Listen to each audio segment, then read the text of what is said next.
भूर्भुवः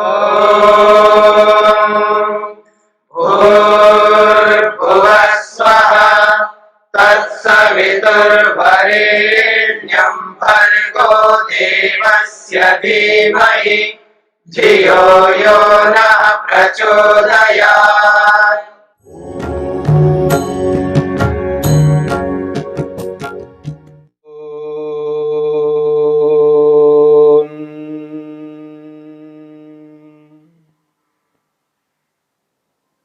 क्लेशमूलः कर्माशयो दृष्ट अदृष्ट जन्म वेदनीयः। साधन पाद के इस 12वें सूत्र को लेकर के विचार कर रहे हैं। कर्माशय दो प्रकार के होते हैं, एक पुण्य कर्माशय और एक पाप कर्माशय। और ये दोनों कर्माशय वर्तमान जन्म में फल देने वाले और अगले जन्म में फल देने वाले होते हैं। आत्मा का एक स्वभाव है, वो कर्म करके शीघ्रता से फल को प्राप्त करना चाहता है। ये प्रत्येक आत्मा का स्वभाव है, वो कर्म करके शीघ्रता से फल प्राप्त करना चाहता है। यदि कोई व्यक्ति कर्म करता हुआ शीघ्र फल प्राप्त करना चाहता है तो वो कैसे कर्म करे, इस बात को लेकर के महर्षि वेदव्यास कहना चाहते हैं। तत्र तीव्र संवेगेन मंत्र तप समाधिभिः निर्वर्तित ईश्वर देवता महर्षि महानुभावानाम आराधनाद वा यह परिनिष्पन्नः स सद्यः परिपच्यते पुण्य कर्माशयः। ये जो पुण्य कर्माशय है, ये पुण्य कर्माशय शीघ्र फल देने वाला होता है। कैसे? तीव्र संवेगेन, तीव्र संवेग से विवेक वैराग्य अभ्यास को अपना करके अति शीघ्रता से उद्यम मेहनत पुरुषार्थ व्यक्ति करता है और उसके साथ में तप को जोड़ता है, मंत्र को जोड़ता है और समाधि को जोड़ता है, तो इन तीनों के माध्यम से परिनिष्पन्न जो पुण्य कर्माशय उत्पन्न होता है, सद्यः परिपच्यते, वो शीघ्र फल देने वाला होता है। महर्षि वेदव्यास ने ईश्वर देवता महर्षि महानुभावानाम आराधनाद वा ऐसा कह करके एक विशेष बात कहना चाहते हैं। वो कहते हैं ईश्वर की भक्ति करने से शीघ्रता से फल प्राप्त होता है। आराधना शब्द का प्रयोग किया है। आराधना का अर्थ भक्ति होता है, आराधना का अर्थ सेवा करना होता है। जब ईश्वर के लिए आराधना शब्द का प्रयोग होता है तो वो भक्ति उपासना ध्यान के लिए प्रयोग में आता है। जब मनुष्य के लिए आराधना शब्द का प्रयोग होता है वो सेवा करने के लिए प्रयुक्त होता है। किसी मनुष्य के लिए आंख बंद करके उसकी कोई भक्ति नहीं की जाती है। किसी भी मनुष्य के लिए आंख बंद करके कोई भक्ति, कोई उपासना, कोई ध्यान नहीं किया जाता है। भक्ति, उपासना, ध्यान परमपिता परमेश्वर के लिए किया जाता है। इसलिए यहां आराधना शब्द का अलग अलग अर्थ लेना है। ईश्वर के लिए जब आराधना शब्द का प्रयोग होता है तो वहां भक्ति है, उपासना है, ध्यान है। और जब मनुष्य के लिए आराधना शब्द का प्रयोग होता है वहां सेवा है। तो कहा जा रहा है ईश्वर, ईश्वर का ध्यान करना है, ईश्वर की भक्ति करनी है, उपासना करनी है। जो व्यक्ति सच्चे मन से, एकाग्र मन से, प्रसन्न मन से, तप युक्त मन से, मंत्र युक्त मन से, समाधि युक्त मन से जब भक्ति करता है तो उसका जो पुण्य कर्माशय है वो शीघ्र फल देने वाला होता है। फिर कहा देवता, देवता की भी आराधना करनी है। यहां देवता का अर्थ विद्वान है। जब विद्वान की सेवा करता है मनुष्य, अपने से योग्य व्यक्ति की सेवा करता है, तो वो जो सेवा है वो पुण्य है। ऐसा पुण्य कर्माशय शीघ्र फल देने वाला होता है। इस दुनिया में अलग अलग विद्याओं को प्राप्त किए हुए महान विद्वान पंडित है। उनसे ज्ञान विज्ञान प्राप्त करना हमारा कर्तव्य है। विद्या किसी भी व्यक्ति से प्राप्त की जा सकती है। विद्या को प्राप्त करने के लिए यह नहीं देखना है सामने वाले कौन हैं, बस यही देखना है यदि कहीं से भी विद्या प्राप्त होती है उस विद्या को ग्रहण करना है। इसलिए महर्षि स्वामी दयानंद सरस्वती कहते हैं, बालादपि अमृतम ग्राह्यम, अर्थात सामने वाला कोई बच्चा है, बालक है, अगर वो अमृत तुल्य मुक्ति को प्राप्त करने योग्य कोई वचन कहता है, उस वचन को स्वीकार करो, चाहे वो आपसे छोटा क्यों ना हो, आपके सामने वो बालक क्यों ना हो। यदि वो उचित कहता है, सत्य कहता है, न्याय कहता है, न्याय से सत्य से युक्त होकर के जब वो बालक भी कहता है, उसको भी स्वीकार करना चाहिए। कीचड़ में हीरा गिरा हो, हम उसे छोड़ते नहीं हैं, उसको उठा लेते हैं, उसको शुद्ध कर लेते हैं। हीरा तो हीरा ही होता है। कीचड़ में है, मल में है मान करके उसको त्याग नहीं करते। ठीक इसी प्रकार जो बालक है, छोटा सा है, वो बालक है, इससे क्या मैं ग्रहण करूं, ऐसा कभी ना सोचना। चाहे वो बालक है, वो चाहे बूढ़ा है, चाहे वो स्त्री है, चाहे वो पुरुष है, चाहे कोई भी है, यदि कहीं से भी विद्या प्राप्त हो रही है, उस विद्या को प्राप्त कर लेना चाहिए, क्योंकि विद्या अत्यंत महत्वपूर्ण है हमारे जीवन के लिए। दुखों को छुड़ाने वाली है ये विद्या। सा विद्या या विमुक्तये, विद्या वही है जो मनुष्य के दुखों को दूर करने वाली है। इसलिए जहां कहीं से भी विद्या प्राप्त होती हो, उसको ग्रहण कर लेना चाहिए। इसलिए यहां कहा जा रहा है देवता आराधनाद, देवता की आराधना से यानी विद्वान की सेवा कर लेने से व्यक्ति को विद्या प्राप्त होती है। इसलिए विद्वान की सेवा करना कभी नहीं छोड़ना है।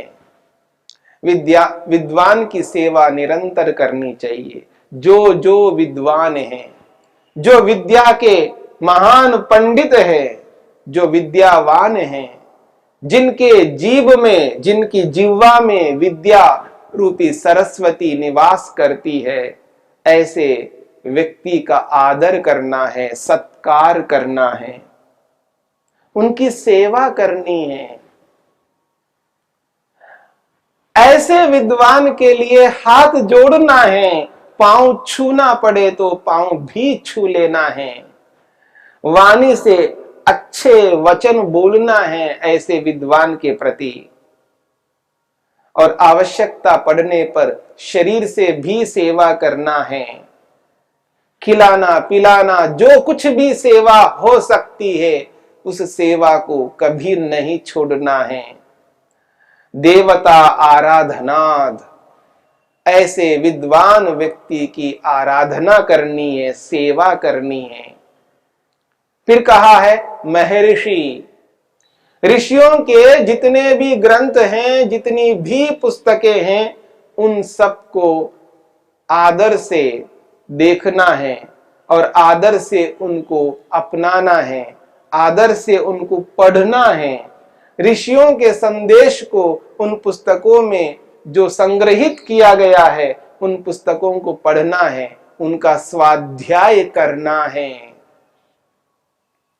जब व्यक्ति ऋषियों के ग्रंथों का अध्ययन करता है, स्वाध्याय करता है, तो समझ लेना ये ऋषियों की आराधना है, ऋषियों की सेवा है।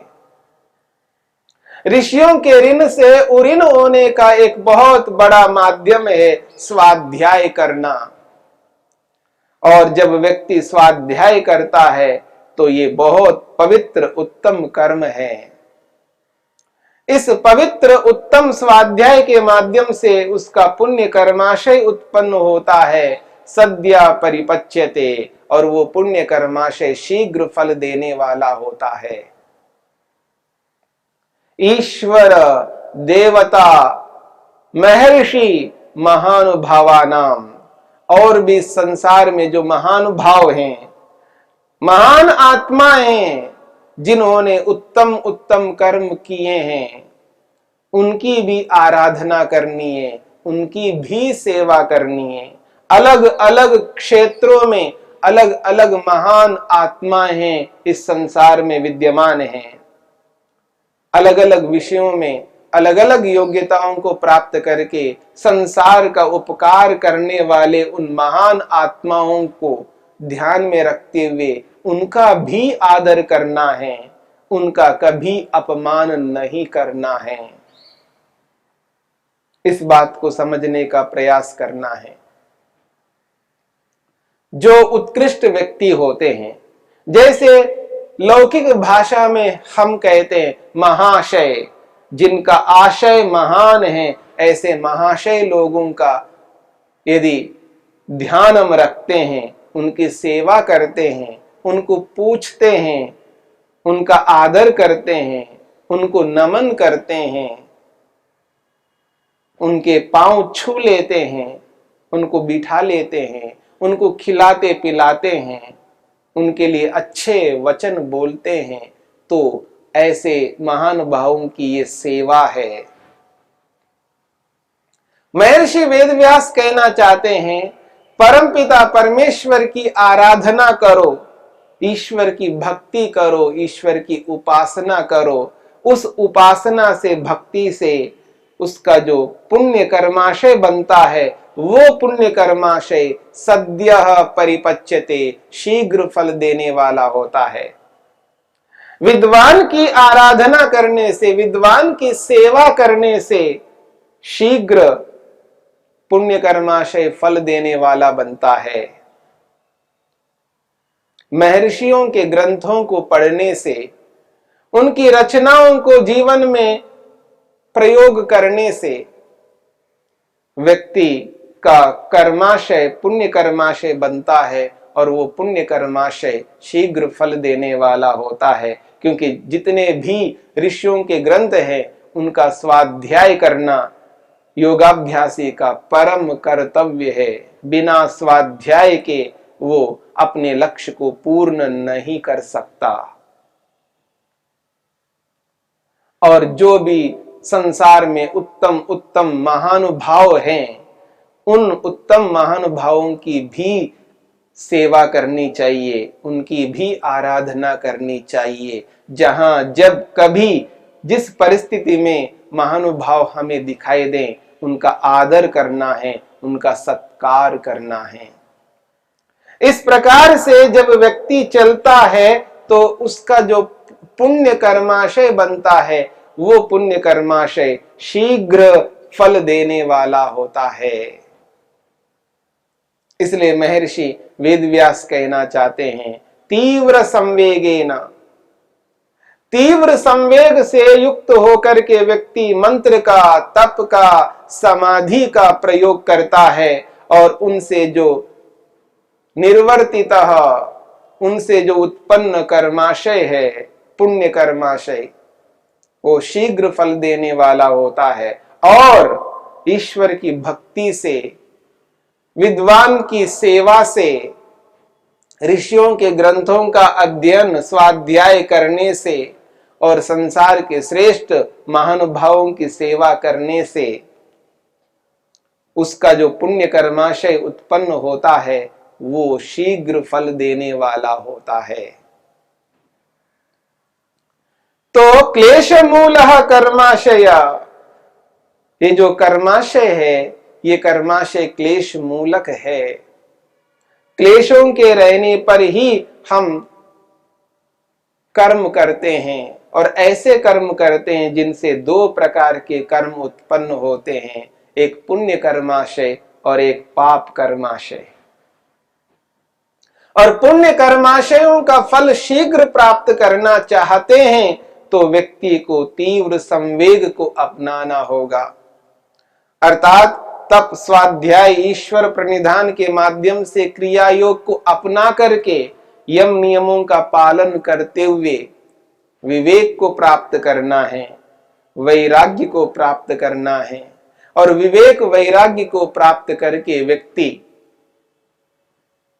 शीघ्रता से उद्यम, मेहनत, पुरुषार्थ करता हुआ ऐसे ऐसे कर्मों को करता है जिन कर्मों को करने से उनका जो कर्माशय है वो भी पुण्य कर्माशय शीघ्र फल देने वाला बनता है। वो इसी जन्म में उसको फल प्राप्त होगा क्योंकि उसने पुण्य कर्माशय इसी प्रकार का बनाया है। इसका ये अभिप्राय नहीं है प्रत्येक पुण्य कर्माशय शीघ्र फल देने वाला होता हो।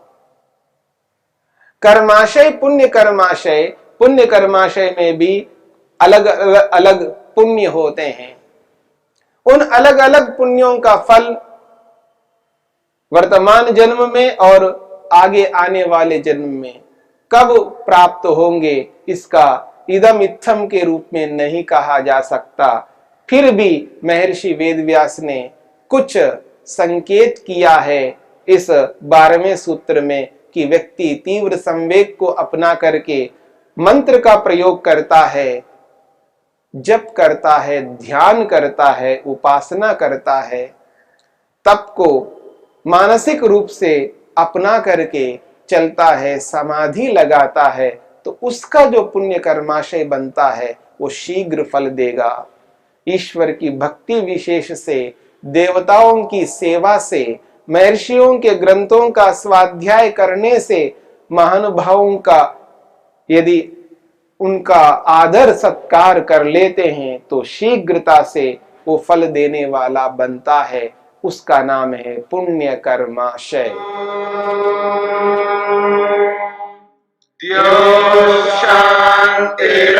शांतिरंतरिक्षं शांति पृथिवी शांतिरापः शांतिरोषधयः शांति वनस्पतयः शांतिर्विश्वे देवाः शांतिर्ब्रह्म शांति सर्वं शांति शांतिरेव शांति क्षमा शांतिरेधि। ओम शांति शांति शांति।